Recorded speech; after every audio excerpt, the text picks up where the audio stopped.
मित्र हो, तुम्ही किंवा तुमचे नातेवाईक जेव्हा सकाळी उठल्या उठल्या जमिनीवर पाय ठेवतात तेव्हा त्यांच्या पायाच्या तळव्यामध्ये आणि टाचेमध्ये इतक्या तीव्र स्वरूपाच्या वेदना होतात ज्याच्यामुळं तुम्हाला चालणं जाऊ द्या, साधं उभा राहणं देखील मुश्किल होतं किंवा तुम्ही खूप वेळ बसलेला असताना परत उठताना आणि सगळ्यात सुरुवातीला तुम्ही चालताना ह्या वेदना अतिशय तीव्र स्वरूपाच्या होत असतील। जसं जसं तुम्ही चालायला पुढे जाल तसं तसं ह्या वेदना कमी होत असतील तर अशा वेळेला तुम्हाला प्लॅंटर फॅसायटिसचा हा आजार झालाय हे त्याचं लक्षण आहे, ज्याला आपण साध्या मराठीमध्ये बोली भाषेमध्ये टाचदुखी असं म्हणतो। त्याच्यामध्ये नेमकं काय होतं तर आपल्या पायाच्या तळव्यामध्ये असणारी जी हाडं असतात त्या हाडांच्या वरती एक कुशन असतं, एक कनेक्टिव्ह टिश्यूचा थर असतो। त्या कनेक्टिव्ह टिश्यूच्या पेशीच्या थराला आपण फेसिया असं म्हणतो आणि हा फेसिया जेव्हा दुखावला जातो याच्यामध्ये जेव्हा इन्फ्लामेशन अर्थात दाह होतो, इन्फेक्शन होतं तेव्हा तो फेसिया सुजतो, दुखायला लागतो, आतून तो लाल देखील होतो, सोबतच त्याचं काम देखील कमी होतं। त्यामुळे आपल्याला त्याचं जे काम आहे चालणं असेल, उभं राहणं असेल, पाय दुमडणं असेल, मुडपणं असेल, सगळ्या हालचाली आपल्याला अतिशय वेदनादायी होऊन बसतात। कारण मित्रांनो हा प्लॅंटर फेसिया आपल्या पायामध्ये अत्यंत महत्वाची भूमिका निभावत असतो। आपला तोल सांभाळणं असेल, आपल्या पायाच्या तळव्याच्या हालचाली असतील, या सगळ्यांसाठी अतिशय महत्वाची भूमिका निभावत असतो। जर अशा प्रकारचा हा फॅसायटिस असेल, त्यामुळे टाचदुखी होत असेल तर त्या व्यक्तीचं पूर्ण दिवस, पूर्ण दैनंदिन जीवन विस्कळीत होऊन जातं, चालणं पळणं मुश्किल होतं, अगदी बसणं देखील मुश्किल होतं। खूप वेळ बसल्यानंतर सुद्धा अतिशय ठणठण करून ही टाच दुखायला लागते। बरेचदा आपण त्याच्यावरती गोळ्या करतो, औषध करतो, मलम लावतो, तेल लावतो, पण तात्पुरताच त्याच्यावरती आराम मिळतो। आणि म्हणूनच आजच्या व्हिडिओमध्ये मी तुम्हाला या टाचदुखीसाठी अतिशय खात्रीशीर सोपे उपाय सांगणार आहे। घरच्या घरी तुम्ही हे करू शकता। मित्र हो, याआधी देखील आपण टाचदुखीवरती व्हिडिओ बनवला होता, त्या व्हिडिओला देखील तुम्ही भरपूर चांगला प्रतिसाद दिला, कमेंट्स केल्या, लाईक केल्या, परंतु बऱ्याच जणांचं त्या व्हिडिओवरती समाधान झालं नाही। बऱ्याच जणांनी त्या व्हिडिओ नंतर अनेक प्रश्न विचारले आणि त्याच्यासाठी म्हणून हा आजच्या व्हिडिओचा मी अट्टहास करतोय। या व्हिडिओमध्ये त्या व्हिडिओमध्ये जी काही माहिती अपुरी पडली, ज्या लोकांना त्याच्यामध्ये अजून काहीतरी हवं होतं, या सगळ्या गोष्टींची उणीव भरून काढण्यासाठी हा व्हिडिओ केलाय। ज्याच्यामुळं तुम्ही पहिला व्हिडिओ बघितला नसेल किंवा असेल तरी बी काही प्रॉब्लेम नाही, या व्हिडिओमध्ये तुम्हाला कंप्लीट सोल्युशन या टाचदुखीच्या आजारावरती घरच्या घरी होऊ शकतं। त्याला कुठली तपासणी करायची नाही किंवा काय नाही करायचं, त्याचं निदान कसं करायचं हे सुरुवातीलाच तुम्हाला सांगितलं। अशी जर लक्षणं मी सुरुवातीला सांगितली तुमच्यामध्ये दिसत असतील तर समजून जा की तुम्हाला प्लॅंटर फॅसायटिस आहे। आणि मित्रांनो, या व्हिडिओमध्ये मी तुम्हाला प्लॅंटर फॅसायटिस टाचदुखीसाठी अतिशय साधा आणि सोपा उपाय सांगणार आहे, ज्याच्यामुळे तुमच्या टाचदुखीच्या अतिशय त्रासदायक वेदनेपासून तुम्हाला कायमस्वरूपी आराम मिळण्यासाठी फायदा होणार आहे, खात्रीशीरपणे। तर विनंती असेल की हा व्हिडिओ तुम्ही पुढे न पळवता शेवटपर्यंत नीट लक्ष देऊन ऐका, मुद्दा ना मुद्दा समजून घ्या। अजून एक विनंती असेल, जर तुम्ही या चॅनलवरती नवीन असाल तर आता लगेच बाजूचं बेल आयकॉनचं बटन दाबून चॅनल सबस्क्राईब करा, जेणेकरून आरोग्यविषयक अत्यंत महत्त्वपूर्ण, अभ्यासपूर्ण आणि शास्त्रीय व्हिडिओ तुम्हाला सहज पाहता येतील, तेही अगदी मोफत, कारण सबस्क्राईब करायला पैसे लागत नाहीत। चला तर मी तुमचा जास्त वेळ घेणार नाही। हो, सगळ्यात सुरुवातीला या टाचदुखीसाठी तुम्हाला दोन महत्त्वाचे स्ट्रेचिंग एक्सरसाइज सांगणार आहे। या दोन व्यायाम प्रकारापैकी तुम्हाला तुमच्या शरीराला, तुमच्या टाचदुखीला कोणता सूट होतो हे तुम्हीच ठरवायचंय, करून पाहायचंय। आराम वाटला तर तुम्ही तो कंटिन्यू करा, नाही वाटला तर दुसरी पद्धत तुम्ही अवलंबा, त्याच्यामध्ये तुम्हाला खात्रीशीरपणे आराम वाटून जाईल। आता ह्या व्यायाम प्रकारामुळे कोणाला आराम मिळेल, कोणाला नाही मिळणार, असं का बरं?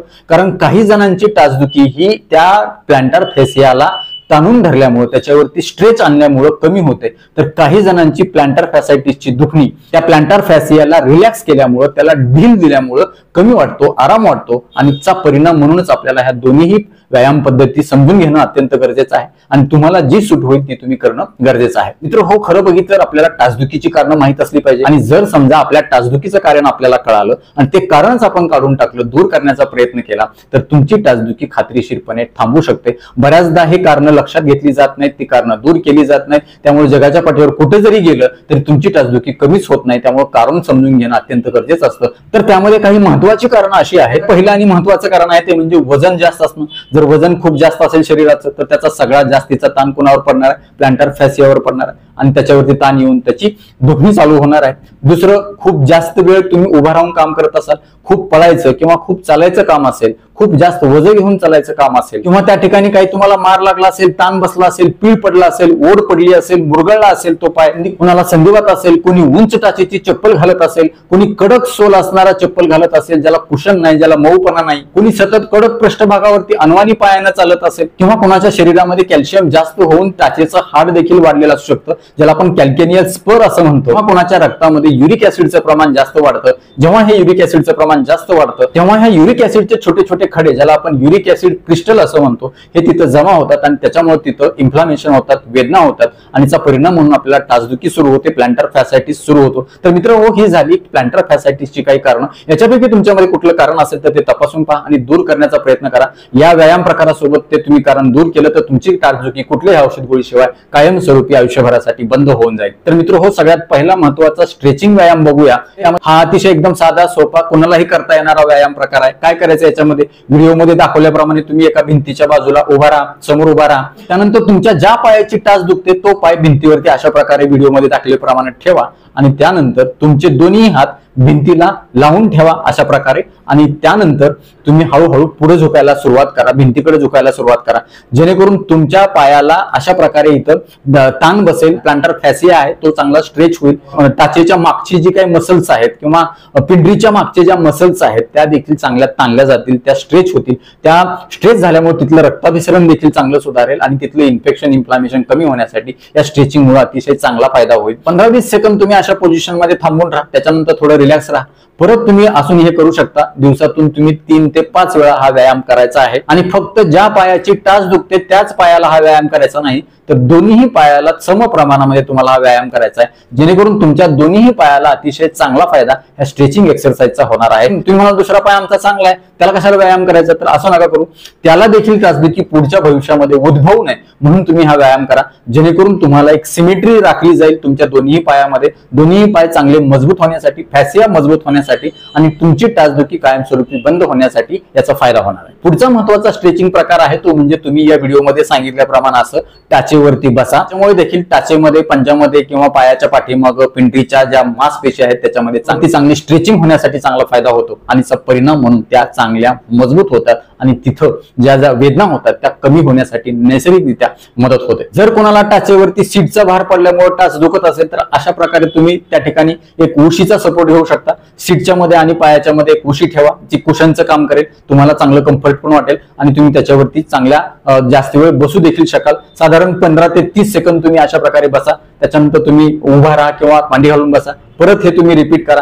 दिवसातून हे सुद्धा तुम्ही 3-4 वेळा करू शकता. तुम्हाला ह्या व्यायामाचा प्लांटर फॅसायटिस मध्ये चांगला फायदा होईल. जर समजा हे दोन्ही व्यायाम करून सुद्धा तुम्हाला आराम मिळत नसेल तर असं समजा की ह्याचा तुम्हाला फायदा होणार नाही, तुमच्या टाचदुखीचा प्रकार थोडासा वेगळा आहे. यामध्ये तुम्हाला आता काय करावं लागणार आहे तर तुमच्या प्लांटर फॅसियाला स्ट्रेचिंग करण्याच्या ऐवजी तुम्हाला रिलॅक्स करावं लागेल. याच्यासाठी देखील साधा सोपा उपाय आहे. काय करा, तुम्ही अशा प्रकारे खुर्चीवरती बसा. एक पाय तुमचा जो दुखतोय तो तुमच्या दुसऱ्या पायाच्या गुडघ्यावरती घ्या आणि त्याच्यानंतर तुमचा पंजा तुमच्या हातामध्ये धरा आणि अशा प्रकारे त्याला फ्लेक्स करा, त्याला दुमडा आणि तुम्ही साधारण 30 वेळा करा. दिवसातून तुम्ही 2-3 वेळा अशा प्रकारचे 3-3 सेट, 4-4 सेट तुम्ही करू शकता. करून झाल्यानंतर तुम्ही साधं उभारून पहा, तुम्हाला नक्कीच चांगला फरक पडलेला जाणवेल. सोबतच अजून एक व्यायाम प्रकार आहे तो म्हणजे अशा प्रकारे व्हिडिओमध्ये सांगितल्याप्रमाणे तुम्ही वज्रासनामध्ये बसा. वज्रासनात बसल्यामुळे तुमच्या ज्या पायाच्या मांसपेशी आहेत, तळ पायाच्या मांसपेशी आहेत, फॅसिया आहे किंवा तुमच्या पिंडीच्या मांसपेशी आहेत त्याला चांगला स्ट्रेच मिळेल आणि त्याच्यामुळे तुमची ही वेदना चांगल्या प्रकारे नैसर्गिकरित्या कमी होण्यासाठी मदत होईल. यासोबतच या वज्रासनात बसण्याचे तुमच्या पोटासाठी, पचनशक्तीसाठी, खाल्लेलं अन्न पचनासाठी देखील खूप चांगला फायदा होतो. या असा देखील अभ्यास आहे, असं देखील संशोधन आहे. जे लोक नियमितपणे वज्रासनात बसतात त्यांच्या पायाची हाडं किंवा टाचेची हाडं किंवा पिंडरीची हाडं, मांसपेशी ह्या मजबूत बनतात. सोबतच त्यांची पचनशक्ती देखील मजबूत होते. दिवसातून तुम्ही साधारण 3-4 वेळा अशा प्रकारे वज्रासनात बसून तुमच्या या टाचदुखीसाठी फायदा करून घेऊ शकता. यासोबतच अजून काही गोष्टी आहेत. जर तुमच्या शरीरामध्ये व्हिटॅमिन डी कमी झालं तर तरी सुद्धा तुम्हाला टाचदुखी उद्भवते. त्यासाठी व्हिटॅमिन डी चेक करा. व्हिटॅमिन डी चेक केल्यानंतर तुम्हाला डॉक्टर सांगतील, त्या रिपोर्टमध्ये येईल की तुम्हाला 30 ते 50 हे नॉर्मल आहे, परंतु कमीत कमी तुमच्या रक्तातलं व्हिटॅमिन डी हे 80च्या वर असलं पाहिजे, 80 ते 100च असलं पाहिजे. 80च्या खाली असेल तर तुम्ही तुमच्या डॉक्टरांच्या सल्ल्याने व्हिटॅमिन डी ची गोळी चालू करा. व्हिटॅमिन डी संदर्भामध्ये खूप चांगला व्हिडिओ बनवला होता, तो देखील तुम्ही पहा. साधारण 60,000 इंटरनॅशनल युनिटची एक गोळी असते कोलिकॅल्सिफ्रॉल नावाची, तुम्ही दर आठवड्याला एक अशी घेऊ शकता तुमच्या डॉक्टरांच्या सल्ल्याने. तुम्हाला नक्कीच ह्याचा देखील फायदा होईल. सोबतच सूर्यप्रकाश तुमच्या शरीरावरती लागेल चांगल्या प्रकारे. दिवसातून 1 तास तरी तुमच्या शरीराला सूर्यप्रकाश प्रत्यक्ष संपर्क झाला पाहिजे, जेणेकरून तुमच्या शरीरावरती त्वचेवरती सूर्यकिरण पडल्यानंतर तिथं व्हिटॅमिन डी नैसर्गिकरित्या तयार होण्यासाठी मदत होईल। त्यासोबतच कॅल्शियम युक्त आहार घ्या। कॅल्शियम आणि व्हिटॅमिन डी मुळे तुमच्या टाचेची हाडं चांगली मजबूत होतील आणि तुम्हाला त्याचा देखील चांगला फायदा होईल। पण मात्र कॅल्किनियल स्पर असेल, कॅल्शियम तुमच्या शरीरातलं जास्त झालं असेल तर अशा वेळी तुम्हाला कॅल्शियम घ्यायचं नाही। त्यासाठी तुम्ही कॅल्शियम देखील तुमच्या रक्तातलं तपासलं पाहिजे। तुम्ही म्हणाल हे तपासणी करा ते तपासणी करा, काय फायदा? तपासणी केल्याशिवाय आपल्याला कळणारच नाही। अंदाजपंच कधी औषध उपचार चालू करू नये। कुठलीही गोळी तुम्ही अंदाजपंच कधी चालू करू नका, कारण आधी तुमच्या शरीरामध्ये त्याची कमतरता खरंच आहे का हे तुम्ही तपासून बघितलं पाहिजे आणि मगच तुम्ही ते सप्लिमेंटरी औषध घेतला पाहिजे किंवा ते आहाराच्या माध्यमातून घेण्याचा प्रयत्न केला पाहिजे।